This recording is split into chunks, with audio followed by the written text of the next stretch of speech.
ಇವತ್ತು ಹೊನ್ನೂಡಿಕೆ ಇದು ಒಂದು ಇತಿಹಾಸ ಪ್ರಸಿದ್ಧವಾಗಿರುವಂಥ ಕೆರೆ. ಇಲ್ಲಿ ವನ್ನಾದೇವಿನ ದೇವಸ್ಥಾನನೂ ಕೆರೆ ಒಳಗಡೆ ನಿರ್ಮಾಣವಾಗಿದೆ. ಇತಿಹಾಸ ಇರುವಂಥ ಒಂದು ಕೆರೆ.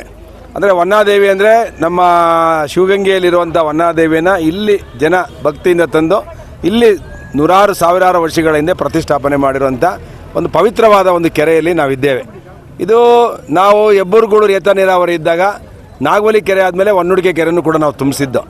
ಯಾವಾಗ ನಾವು ಹೊನ್ನೂಡಿಕೆ ಕೆರೆಗೆ ಹೇಮಾವತಿ ನೀರು ಬಂತೋ ಅಲ್ಲಿಂದನೂ ನಾವು ನೀರು ಬಿಟ್ಟು ದಿವಸದಿಂದನೂ ಸುಮಾರು 15 ವರ್ಷಗಳಿಂದ ಸತತವಾಗಿ ಕೆರೆ ತುಂಬ್ಕೊಂಬರ್ತಾ ಇದೆ.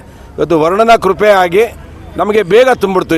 ಹೆಬ್ಬೂರುಗೂಡೂರು ಏತ ನೀರಾವರಿಯಿಂದ ನಾವು ಇವತ್ತು ನೀರು ಆನ್ ಮಾಡೋಕ್ಕೆ ಆಗಲ್ಲ, ಅಷ್ಟು ಬೇಗ ಈ ಕೆರೆ ತುಂಬಿತು. ಸಾಲು ಕೆರೆಗಳು ತುಂಬಿದೆ. ನಮ್ಮ ದೇವರಮಾನಿ ಕೆರೆ ಇರ್ಬೋದು, ಸಾಸರ ಕೆರೆ ಇರ್ಬೋದು, ಹೊನ್ನೂಡಿಕೆ ಕೆರೆ ಇರ್ಬೋದು, ವೀರನಾಯಕನಹಳ್ಳಿ ಕೆರೆ ಇರ್ಬೋದು, ಮುಳ್ಕುಂಟೆ ಕೆರೆ ಇರ್ಬೋದು, ಮತ್ತು ಶೃಂಗಾರ ದಣೆ ಇರ್ಬೋದು. ಈಗ ನಾಗವಲಿಗೆ ಹೋಗ್ತಾ ಇದೆ ನೀರು. ಭಗವಂತನ ಕೃಪೆ ಮಾಡಿದ್ರೆ ಒಂದು ದಿವಸದಲ್ಲೇ ಕೆರೆ ತುಂಬುತ್ತೆ ಅನ್ನೋದಕ್ಕೆ ಇದೊಂದು ನಿದರ್ಶನ.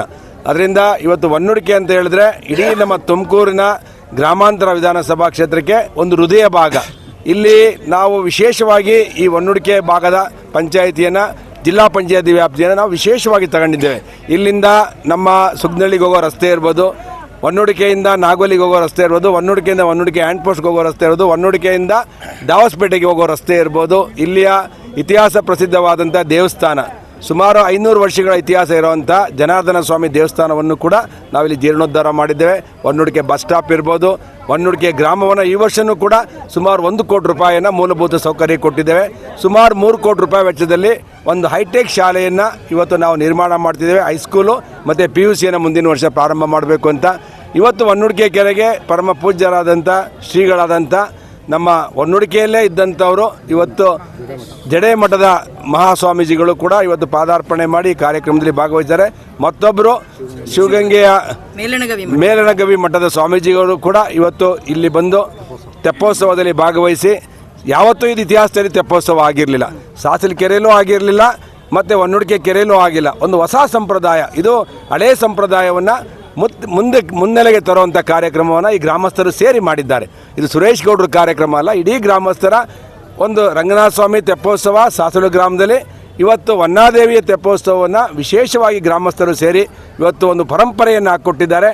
ಮುಂದಿನ ಪ್ರತಿ ವರ್ಷವೂ ಈ ಹೊನ್ನೂಡಿಕೆ ಕೆರೆ ತುಂಬಬೇಕು, ಸಾಸಲು ಕೆರೆ ತುಂಬಬೇಕು, ದೇವ್ರ ಕೆರೆ ತುಂಬಬೇಕು, ವೀರನಾಯಕನಹಳ್ಳಿ ಕೆರೆ ತುಂಬಬೇಕು, ಮುಳ್ಕುಂಟೆ ಕೆರೆ ತುಂಬಬೇಕು, ಹಾಗೆ ನಾಗೋಲಿ ಕೆರೆನೂ ತುಂಬಬೇಕು ಅನ್ನೋದು ಒಂದು ಸಂಕಲ್ಪ, ಈ ಊರಿನ ಈ ಭಾಗದ ಜನರ ಸಂಕಲ್ಪ. ನೀರು ಅಂತ ಹೇಳಿದ್ರೆ ಒಂದು ಜೀವನಾಡಿ. ಮನುಷ್ಯನ ದೇಹದಲ್ಲಿ ರಕ್ತ ಹೇಗೆ ಹರಿಯುತ್ತೋ ಹಾಗೆ ನೀರು ಕೂಡ ಮನುಷ್ಯನಿಗೆ ತುಂಬ ಪ್ರಮುಖವಾದದ್ದು. ನೀರಿದ್ರೆ ಇಡೀ ಪ್ರಪಂಚ ನಾಗರಿಕತೆ. ಅದರಿಂದ ದೇವಿ ಕೃಪೆ ಇರಲಿ, ವನ್ನಾದೇವಿಯ ಕೃಪೆ ಇರಲಿ ಅಂತೇಳಿ ಇವತ್ತು ಎಲ್ಲರೂ ಕೂಡ ಪ್ರಾರ್ಥನೆ ಮಾಡಿ ಗ್ರಾಮಸ್ಥರು ತೆಪ್ಪೋತ್ಸವ ಮಾಡಿದ್ರು. ನಾನೂ ಭಾಗಿಯಾಗಿದ್ದೆ. ಈ ಸಂದರ್ಭದಲ್ಲಿ ಈ ಭಾಗದ ಜನರಿಗೆ ನಾನು ಅಭಿನಂದನೆಗಳನ್ನು ಸಲ್ಲಿಸ್ತೇನೆ.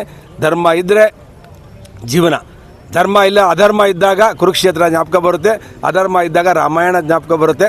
ಧರ್ಮವಾಗಿ ನಡಿಬೇಕು ಅನ್ನೋ ಸಂಕಲ್ಪ ಇಟ್ಟು ಇವತ್ತು ಯಾತ್ರೆ ಇದನ್ನು ತೆಪ್ಪೋತ್ಸವವನ್ನು ಮಾಡಿದ್ದಾರೆ. ಊರಿನ ಗ್ರಾಮಸ್ಥರಿಗೆ ಪ್ರತಿ ವರ್ಷವೂ ಹೀಗೆ ತುಂಬಬೇಕು. ಹೀಗೆ ನಾವು ಇಷ್ಟು ಶ್ರದ್ಧೆಯಿಂದ ಬಾಗಿನವನ್ನು ಸಮರ್ಪಣೆ ಮಾಡ್ತೀವಿ, ಯಾವುದೇ ರಾಜಕೀಯವನ್ನು ಮಾಡಲ್ಲ ಅಂತೇಳಿ ಸಂಕಲ್ಪ ಮಾಡಿ ನಾನು ಕೂಡ ಗ್ರಾಮ ಪಂಚಾಯತಿ ಅಧ್ಯಕ್ಷರು, ಸದಸ್ಯರು, ಇಲ್ಲಿಯ ಜಿಲ್ಲಾ ಪಂಚಾಯತಿಯ ಸದಸ್ಯರುಗಳು, ಇಲ್ಲಿಯ ಎಲ್ಲ ಪ್ರಮುಖರು, ಎಲ್ಲ ರೈತರು ಕೂಡ ಸೇರಿ ಜಾತ್ಯತೀತವಾಗಿ ಪಕ್ಷಾತೀತವಾಗಿ ಎಲ್ಲರೂ ಸೇರಿ ಈ ಕಾರ್ಯಕ್ರಮವನ್ನು ಮಾಡಿದ್ದೇವೆ. ನಾನೆಲ್ಲರಿಗೂ ಅಭಿನಂದನೆಗಳನ್ನು ಸಲ್ಲಿಸ್ತೇನೆ. ಇಲ್ಲ, ಅದು ಎಷ್ಟು ಜನ ಬರ್ತಾರೋ, ಈಗ ಒಟ್ಟು ಈ ಸಲ ನಾವೊಂದು 1000 ಸೀರೆಗಳನ್ನು ನಮ್ಮ ಸೋದರಿಯರಿಗೆ, ಅಂದರೆ ಒಂದು ಖುಷಿಯಲ್ಲಿ ಇವತ್ತು ಊರಿನ ಜನ ತಂದಿದ್ದಾರೆ, ನಾನು ತಂದಿಲ್ಲ ಸ್ಯಾರಿಗಳನ್ನು. ಇವರೇ ಬಾಗಿನವನ್ನು ಎಲ್ಲರಿಗೂ ಸೋದರಿಯರಿಗೆ ಒಂದು ಕಿರು ಕಾಣಿಕೆ ಕೊಡಬೇಕು. ಈ ಸಂದರ್ಭದಲ್ಲಿ ಕೆರೆ ತುಂಬಿರುವಂಥ ಸಂತೋಷದಲ್ಲಿ ಒಂದು ಕೊಡುಗೆ ಕೊಡಬೇಕು, ಉಡುಗೊರೆ ಕೊಡಬೇಕು ಅಂತೇಳಿ ಇವತ್ತು ನಮ್ಮ ಎಲ್ಲ ಕಾರ್ಯಕರ್ತರು ತಗೊಂಡು ಇವತ್ತು ತಂದಿದ್ದಾರೆ. ಇದನ್ನು ಇವತ್ತು ಸಮರ್ಪಣೆ ಮಾಡಿ ನಾನು ಹೋಗ್ತೇನೆ. ಪ್ರತಿ ವರ್ಷವೂ ಕೆರೆ ತುಂಬಿದಾಗೆಲ್ಲ ಖಂಡಿತವಾಗ್ಲೂ ನಮ್ಮ ಗ್ರಾಮಸ್ಥರು ಮಾಡ್ತಾರೆ ಅನ್ನೋದು ಸಂಕಲ್ಪವನ್ನು ನಾವು ಮಾಡ್ಕೊಂಡಿದ್ದೇವೆ.